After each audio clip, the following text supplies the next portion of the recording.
All right. Hello, everyone. Hope we're all doing well. Messing around with my dual monitor setup here.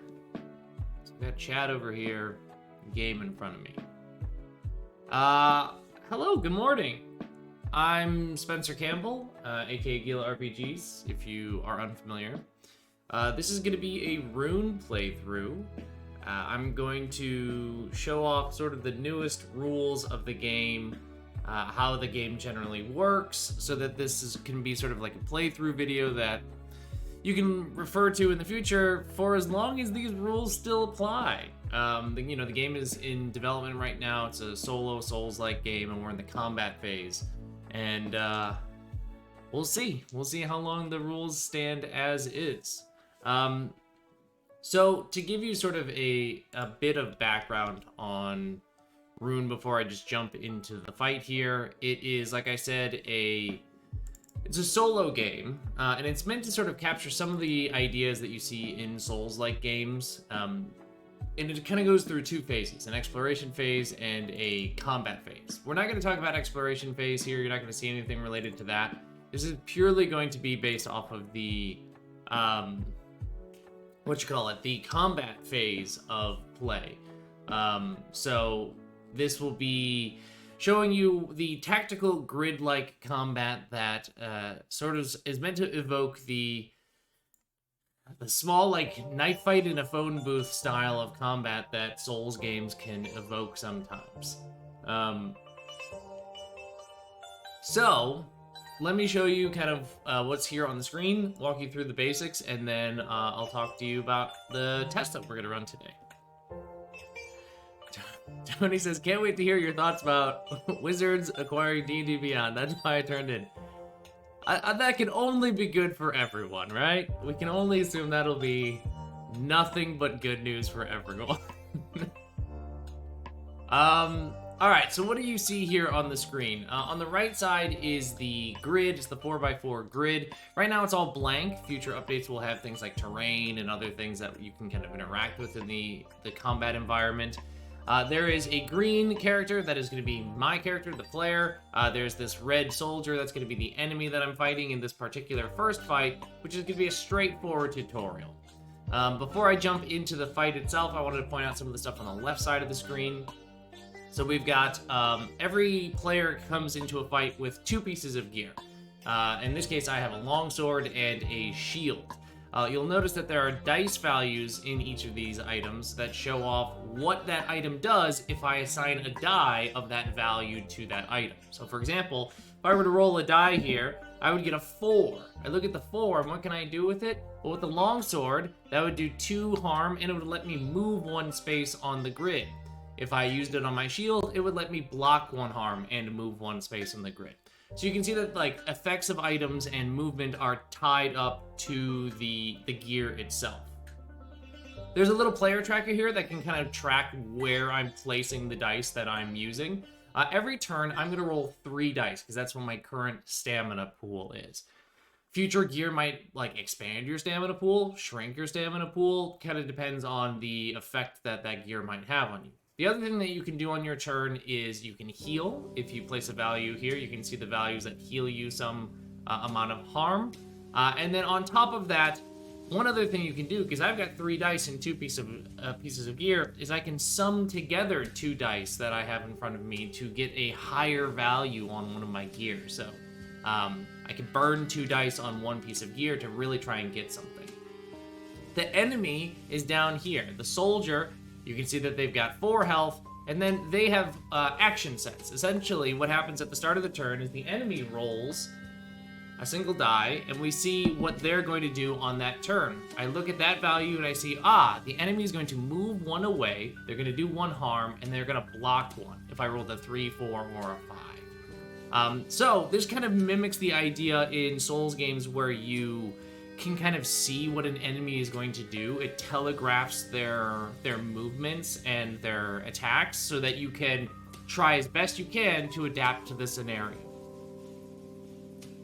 That's a quick rundown of kind of how combat works. So I think the best way to learn is just to see it in action. this is the first of 3 tests. So there are 3 tests that are in the playtest materials right now that you could go play. This first one is purely meant to just show you the flow of combat. It's not meant to be a challenge. It's just me versus one soldier. So hopefully I don't embarrass myself and die. Highly unlikely, but that's the first scenario. So a turn or a round in RUNE basically goes through a number of steps. The very first step that we do is we see what the enemy is going to do. So I'm going to take my die here. I'm going to roll it. And I rolled a 2. So for our enemy, I'll even just kind of use this dicier font to update it so we can see what's going on. The enemy has a 2 font, or sorry, 2 roll right now.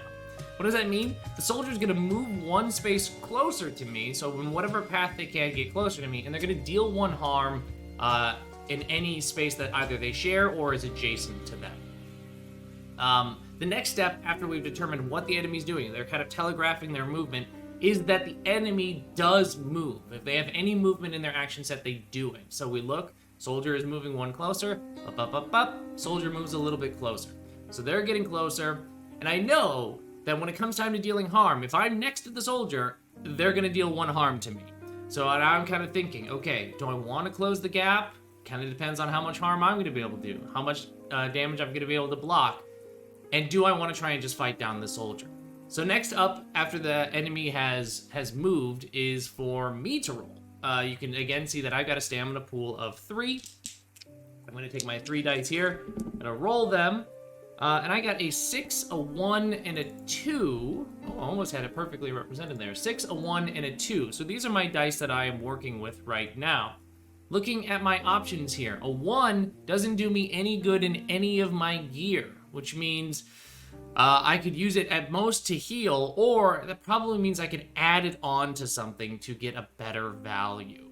I've got a 6, which is going to do a great amount of blocking. I'm not really going to need to block right now because the enemy's not going to hurt me that much, but I can really mess this fool up. I can do a whole bunch of harm. So I think I'm going to take this 6, I'm going to put it in gear 1 slot, which means I'm ready to move 1 space and deal 3 harm.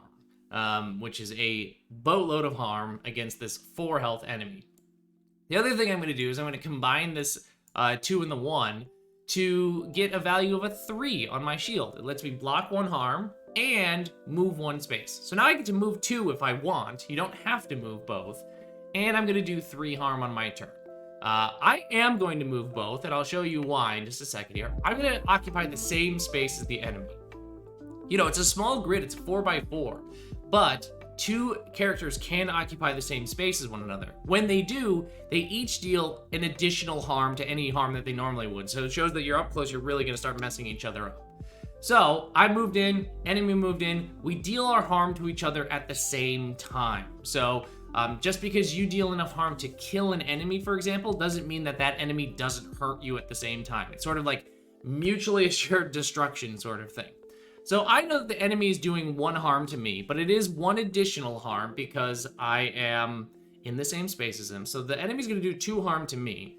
I'm going to do 3 harm plus 1 because I'm in the same space. So I'm going to do 4 harm. I've done enough to murder this soldier, and I'm going to block 1 of the 2 harm that's coming my way. So if I was really tracking this, if there was more fighting going on, I would be at 9 out of 10 health right now. But I have killed the soldier, I have done the job, I have been the hero, killed them. That's the first fight. Like I said, it's going to be an easy one, right? It's specifically designed to show just to show the sort of the flow of combat, how it works, show you kind of step by step the mechanics of the game. So now you understand the turn order that things go through. You understand the idea of movement. You understand the idea of like how the damage is dealt. And you also understand the important thing about like characters occupying the same space and how that works. So that's the first test that's in the playtest materials. It's there as the tutorial sort of thing. The next step, the next test has a little bit more going on with some enemy skeletons. So let me go ahead and get that set up here. I've got a skeleton there, I've got a skeleton there, and I've got a skeleton here. So now there's 3 enemies. I'm gonna get rid of that, I'm gonna move up the skeleton block, so I've got that here. Make sure I didn't move my screen too much. All right, we are good. Excellent. So now I've got 3 skeletons. I've got a whole bunch of skeletons that are going on, which means I need more dice for my enemies. You don't roll a single die for all of your enemies. You roll one for each of the enemies that's on the field, so they are all going to have their own AI for the turn. Now, the thing to note here before we jump into this test is this is a solo game, right? And you are interpreting AI of enemy characters on your own. You know, the AI in the game is going to do its best to try and give you some guidance, like moving closer and further and things like that. But things in terms of like, which character do you move first? Or what's the path they take if there's multiple paths they can take for closer? That is up to the player. And that's something that I overtly say in the RUNE rules, is that it's your decision to decide kind of like the flow of the enemies in combat. It lets you decide, do you want the characters to like truly just bum rush you and try and destroy you? Is one of them going to take maybe a little meandering path? Decide in the moment what AI decisions make the most sense to your fight, or the fight that you are trying to capture. Okay, so like I said, the first thing that we do in a round is we determine what the enemy skeletons are going to do. So I'm going to just do left, middle, right to see what my skeletons are going to do. So I'm going to roll 3 dice. I'm going to update my dice values here, and I will show you what they do. It's not great for me because these are some high numbers. One of them is going to do a 3. So the left one has is using the 3 set, and the other 2 are both 6s, which if we look at our enemy chart here, we're going to see what my enemies are going to be doing. So this leftmost skeleton is going to move 1 closer and deal 1 harm. These 2 are moving 2 closer and dealing 2 harm if I am in the same space or next to them. So I really don't want to be next to both of these skeletons right here. In order to track it, I'm going to just put the 6s and the 3s next to the skeletons to track it. In fact, I've seen Matthew Gravelin, who's been a great playtester for this, do this exact thing. He does it in the physical space and uses dice as the tokens. So you're tracking both the health and the location of enemies at the same time. Matthew's a very smart designer. Smarter than me doing my dice and icon approach. So let's see how these enemies are going to be doing things. So moving 1 closer, dealing 1 harm. I'm going to move these 2 together here. Moving a little bit closer to me. This one is going to be moving 2 spaces closer. This one is also moving 2 spaces closer. Okay, I'm being surrounded by skeletons. It's not good. I know these 2 are really going to mess me up if I am next to them. Now's a great time to mention the idea of adjacent. I mentioned that enemies deal harm if you're in the same space as them or adjacent to them, at least these enemies. When I say adjacent, I mean orthogonal. So they have to be directly like above, below, left, or right of your space. Diagonal is not considered adjacent in RUNE. So this enemy right here, I am not considered adjacent to them, and they are not considered adjacent to me. So we can't hurt each other. So if I stayed still, it would just be me fighting this particular skeleton here. But let's see what I can do and then work from there. So we're going to take my 3 dice, going to roll these up, see how I do. I get a 6, a 4, and a 2. So I've got my 2 already set. So here's my here are my options right now in terms of my spaces. Let's think out my options. And this is where I start to talk about how RUNE is a bit of like a puzzle solving game when it comes to combat. You have to think about your options. There's a lot of options that you can start to map out, especially when you consider that you can sum dice to get into different situations. I could consider healing, but the thing about healing is that healing happens after I move, and I haven't taken any harm yet. I take harm at the end of the round, so the healing's not going to do me a whole lot of good. So right now I'm thinking about how I can maximize my gear, my longsword, and my shield. Well, I can certainly do a whole bunch of damage. 3 health, or 3 harm is going to kill a skeleton. So I know I can kill a skeleton right now with my 6. So I'm probably going to almost certainly kill a skeleton. right? All right, so now I've got a 2 and a 4. What do I want to do with that? Like I said, I could put them here, one of them here for healing, but that's not going to help me very much. So I'm going to sum them together, and I'm going to do another big old block and smash sort of thing. This is going to allow me to, right now, move 1 space and block 3 harm and deal 3 harm. That's my current situation. So I'm going to move. I'm going to try and not get surrounded up against the wall. So I'm going to move my 1 space here. We now all deal damage to each other. This skeleton whiffs, this skeleton whiffs, this skeleton hits me for 2 harm, but I'm blocking 3, so I'm not going to take any harm. And I'm going to deal 3 harm to it. I'm going to murder this skeleton. So I'm just going to delete it from the map, make it easier. All right, so I have now deleted and killed that skeleton. The other 2 are up there on the board. And now it's time to start another round. So let me see what my skeleton friends are going to be doing. I got a 4 and a 6. So they are going to be doing pretty much the exact same thing that they had done before. So I'm going to move them a little bit closer to me. I'm going to move this one here so it kind of messes with me so they're not all on the top line. I want them to sort of start to box me in. I prefer to be boxed. So that's what the skeletons are going to do. I'm going to roll my dice and see what I get. I got a really high roll again, so it's going very well for me. I'm rolling very well. I got a 6, a 5, and a 3. So looking at my options here. Again, I'm going to definitely be able to smash and kill a skeleton. Totally going to take that option in terms of 3 harm and moving 1 space. The other options are in terms of blocking and healing. Sure, I'll take the block. I'll block some harm and I'll heal. Now, healing would happen alongside my movement. So I'm actually, I'm not going to move. I'm going to just stay still. I don't have to move if I don't want to. So I'm going to stay where I am. And we're going to smash into each other. I'm going to smash and kill this skeleton for 3 harm. It's going to deal 2 harm to me, but I am currently blocking 2 harm because I got a really high shield roll. So, thankfully, I don't walk away with any harm. I kill this skeleton as well. Which leaves the 1 last skeleton up on the field. Now that it's just me and the 1 skeleton, it's almost certainly going to be an easy fight. In fact, this one has already been kind of easy because I've been getting some pretty good rolls. The skeleton is going to get a 2 as its roll, so it's not going to be particularly strong. And then I still get my 3 dice for stamina. I'm going to do, I got a 5 and 2 1s, which are not a particularly strong roll. Because we know that 1s don't do me any good with my gear.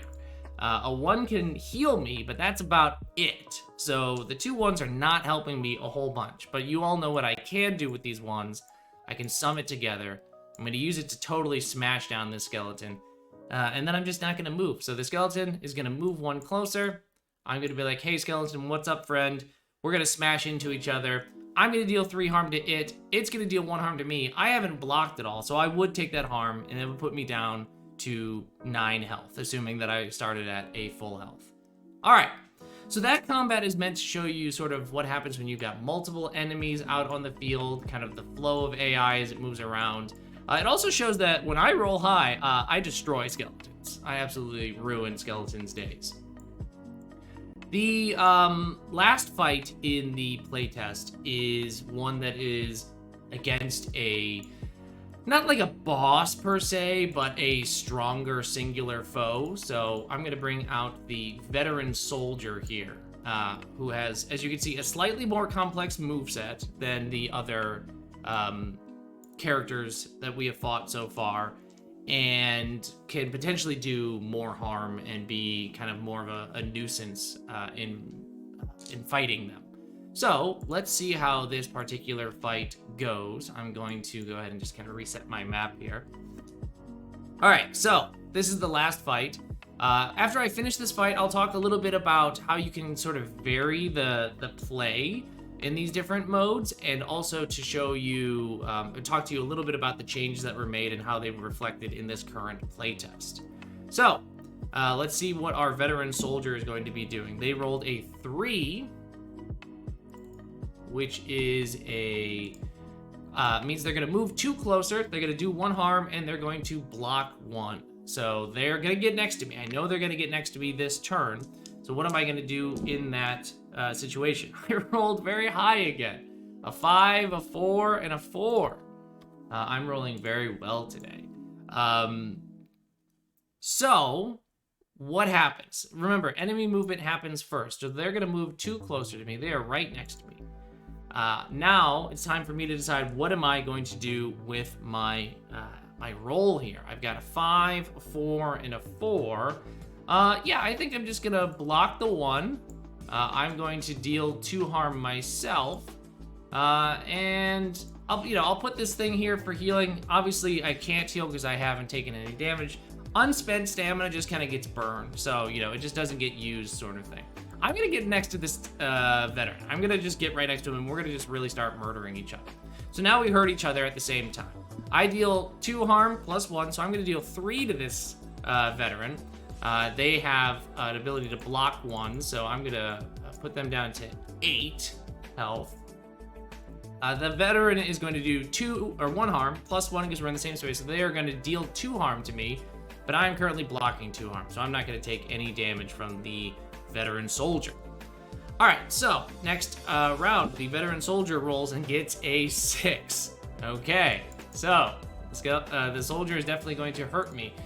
They are going to move 1 closer. They're already on top of me, which means they aren't going to move. It's up to me to decide, do I want to stay on top of them when I know they're going to deal 3 harm and block 3 harm coming in their way. This is kind of the veteran soldier doing their big dash smash attack against me. I rolled a 1, a 2, and a 4.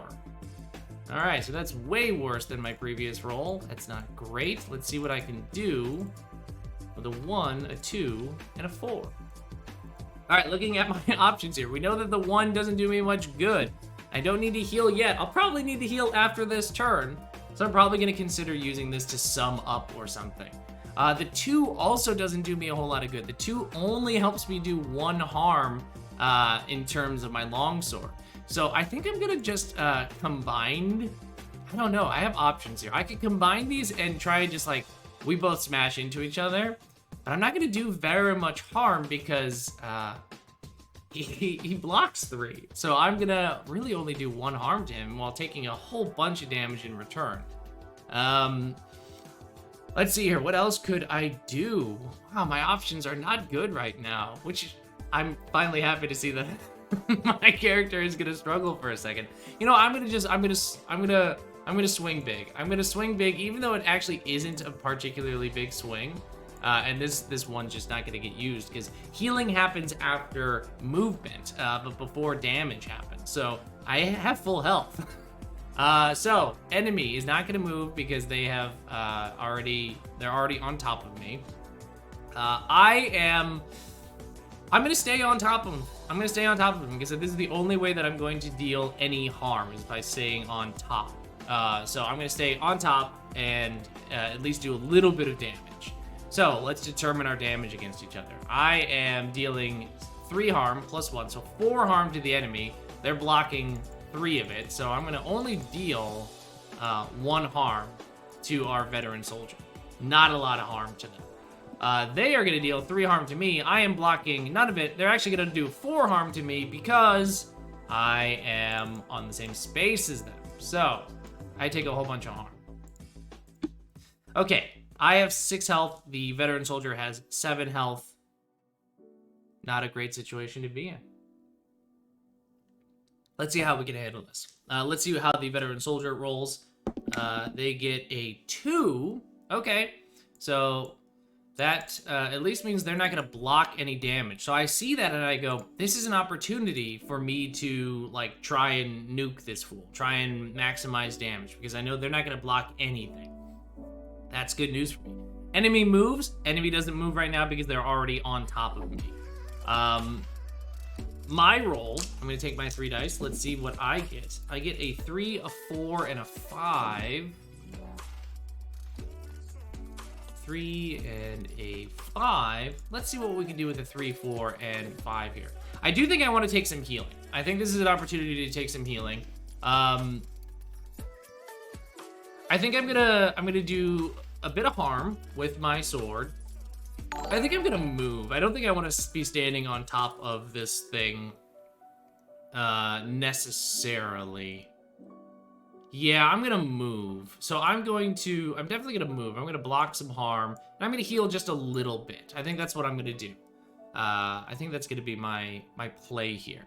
So what happens? I move as a player and do any healing. So I am gonna move. I'm gonna move over one space. I don't want to be on top of this person anymore. And I heal for 1, so that feels good for me that I get to go up to 7. I'm now tied in health with the veteran soldier. And now we deal harm to each other. I'm dealing 2 harm straight up because the enemy soldier does not have any blocking going on. And the enemy soldier is going to deal 2 harm to me, minus whatever I blocked. Right now I am blocking 1 harm, so I'm only going to take 1 harm.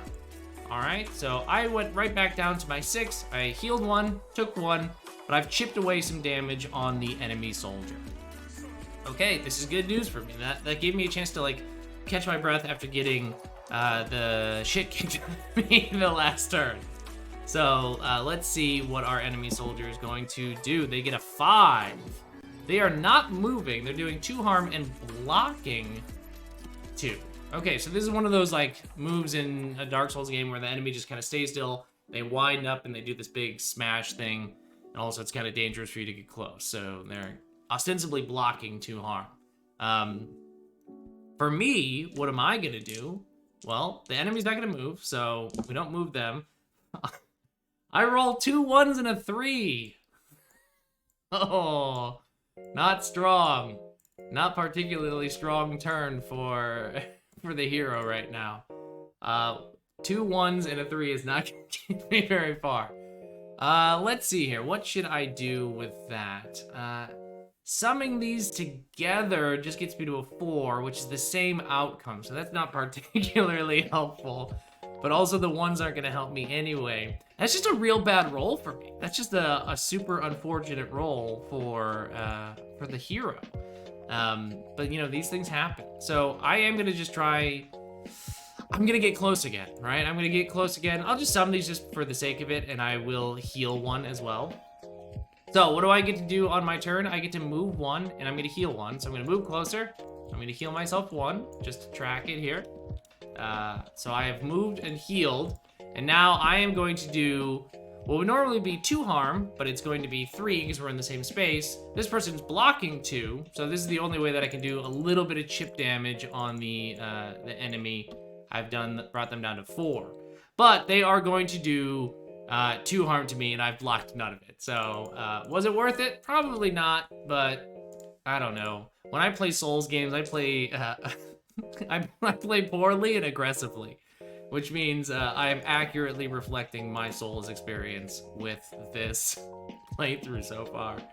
All right, so we are standing right now. I'm at half health as the player. The veteran soldier's a little less than half health. They're at 4 health. Let's see what happens next. So they get a 5 again. So same thing. They're not moving. They're going to block 2 and deal 2 harm. I kind of hope that I could just do a whole bunch of harm and really seal the deal and end this. Hey, BLG is here. Great to see you. Yeah, oh no, we're in the same square. I'm kind of struggling against this veteran soldier right now, Brandon. I'm getting the shit kicked out of me, kinda. The last roll, as you can see, was not good. A 1 1 and a 3 for me. Alright, see ya. Alright, let's see how I do. Slightly better. I do slightly better here. So here's my my roll. I get a 2, a 2, and a 5 for my roll. Okay, that's better. Can definitely do something with that. What can I do? I can kind of do the same, like, piddly amount of harm that I did before. I think I am gonna do the same kind of piddly harm as I did before, and the 2s don't, I'm gonna block. I'm gonna get some blocking going on here and just try and not get totally destroyed by the soldier right away. So I'm not moving, they're not moving, I'm not healing. We're just gonna deal harm to each other. They're gonna do 2 + 1, so they're doing 3 to me, -1, so I take 2 harm. Not good, not good. I'm at 3. I deal 2 harm +1, so that's 3, minus their 2, so I'm only dealing 1 harm to this soldier. This soldier came to fight. I came to die, it seems. As it goes. As it goes sometimes. You're gonna see after this fight, I'm gonna talk about some of like the other gear and stuff. How the fight could be very different if you had some different kind of gear. But this is how it's going so far for me right now. All right, let's keep it going. I think this next turn might be the one where one of us kills the other. So if we roll particularly strong, they rolled a 1, which is great news for me. I can kill this fool, assuming I can get a high enough damage. And I should be able to survive as long as I move out from the square that I am in. So they're gonna move 1 closer and do 2 harm. I rolled a 3-3-4. Let's think about this 3-3-4. Well, I know exactly what I'm gonna do with this turn already, because I know how I wanna kill this person. Finally. I am gonna take these 3s, I'm gonna mix them together to get that 3 harm on my sword. I'm gonna swing hard with my sword. That also lets me move 1. I'm gonna heal 2. Just because I want to heal instead of blocking 1, right? So I have the ability to move 2 spaces if I want, but I don't want to move 2. I still want to be next to this person, so I'm going to move over 1. They would have moved first, but they're already on top of me. Now we deal our harm together. I deal 3. They're not blocking it. I'm killing this soldier. They're going to do 2 harm to me after I've healed my 2, so I'm going to keep my health at the same thing. So I have killed this soldier. Brought me down to 3 health, but I did kill the veteran soldier. So you can kind of see from there that truly the dice will determine your fate, and you are trying to, with the puzzle of the dice coming out the way that they are, work out the best possible outcome for you on a round-by-round basis. Oh, finally catch one of these streams. Great, thank you so much. Thank you for joining us. So that is the playthrough of the RUNE playtest. This is version 0.11, which had the most recent update, which is the movement update. So I want to talk a little bit about the movement update, what you kind of saw here in this playtest, and then talk a little bit about some of the other options. If you wanted to keep playtesting, what else could you do beyond these 3 tests? So in this update, this is like I said, the movement update. Move used to be an option that the player could spend dice to do, but it has now been linked into gear. I think that's really cool. It'll let you kind of play around with gear, shifting how mobile you would be in a fight. That's the really big change. Healing is a little bit more, there are a few more options in terms of healing. I think I'm gonna tighten this, especially since it kind of conflicts with shield, but maybe I won't, because you might not always take a shield to fighting, which I'll talk about in just a second here. Otherwise, the other big change here is the ability to sum dice. You used to not be able to sum dice together to do things. The summing felt good, it felt strong, so I'm curious to know if people think it feels too strong, or anything like that. Especially when you have 3 dice. I don't know, it's interesting. So that's the change that we've made. I'm really curious to know, oh god, to know what folks think about the current version of RUNE. To give you a sense of what else you could do with this playtest if you wanted to go download it right now. The other thing, so here's the enemies that are in the playset. Here are some other gear that you can do. So some of the variants that I recommend trying in playtests are trying different gear. So for example, the Great Axe and the Dagger are 2 different moves. I just realized they don't have their keywords here, so I have to update that so people can actually use them. Cleave lets you hit adjacent enemies to your targets. You kind of hit a whole bunch, so it's really good against the skeleton fight. Dagger does additional damage when you are in the same space as somebody with the critical, so you actually want to be up close. And then the Flame, this is actually a spell. So I want to try and eventually introduce more spells to the game. And so this is an example of one of the spells that you would be able to bring. Remember, in any fight, you're bringing 2 pieces of gear, any gear that you want. So I had the sword and board sort of combo as the standard thing, but you could go in Great Axe, Flame Spell. You're not blocking any harm, but you are dealing a whole bunch of damage. And so you're going to count a lot on your healing ability to get you, to keep you in the fight. So You know, maybe in a future stream, I'll do some stuff where I show off these combos and what they would look like, play out the same scenarios, but with the different stuff. For today, I just wanted to show off the RUNE playset, so that in case you were curious what RUNE was like and you wanted to learn more about it, now you know. BLG, you came back right as I was ending. I'm so sorry. I just wanted to do a playtest run through to show it off to RUNE folks and have this video up on the site so that people could watch it. Hopefully folks found this interesting. Hopefully this gets you excited and want to try RUNE. The next update that is being worked on right now is one that is related to gear, specifically finding ways to add some more interesting kind of complexity to the gear. Like these sort of keywords that you're seeing with like Cleave and Critical, and also just some other fun stuff. There's Clover checking out the RUNE board again. She's really excited about RUNE, obviously. So yeah, that is RUNE. That is the RUNE version 0.11. We're gonna wrap it up here, and then hopefully I'll have another video for RUNE related stuff coming up in the future. All right. Have a good one, everybody. Bye.